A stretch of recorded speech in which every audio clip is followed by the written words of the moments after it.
Friends, நம்ம பீக்கங்காய் பந்தல் போட்டிருந்தோங்க. இன்றைக்கி தான் ஃபஸ்ட் டைம் பார்த்திங்கன்னா பீக்கங்காய் அறுக்க போகிறோம். வாங்க எப்படி இருக்குது பீக்கங்காய், முத்தி இருக்கா என்னென்னு பார்த்துட்டு ஃபஸ்ட் நாள் அறுவடை பண்ணுவோங்க.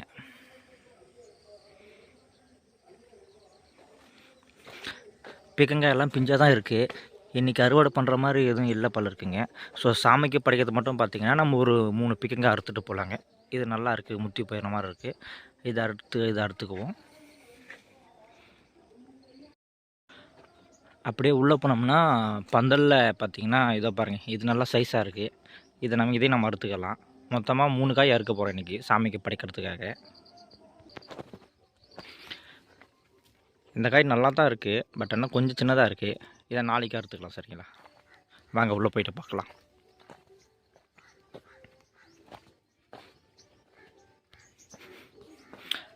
கிட்டத்தட்ட இந்த பந்தல் போட ஆச்சுன்னா எங்களுக்கு பார்த்திங்கன்னா இந்த மாதிரி சைஸு காய் வர 3 மாதம் ஆகுதுங்க. பந்தல் போட்டு விதை நட்டு கிட்டத்தட்ட காய் அறுக்கிறது எங்களுக்கு 3 மாதம் ஆகுதுங்க. 3 மாதம் ஆனதுக்கப்புறம் தான் காய் அறுக்க போகிறோம். ஆனால் பார்த்திங்கன்னா இது அறுவடை காலம் பார்த்திங்கன்னா கரெக்டாக 20 நாள் தாங்க ஆகும்.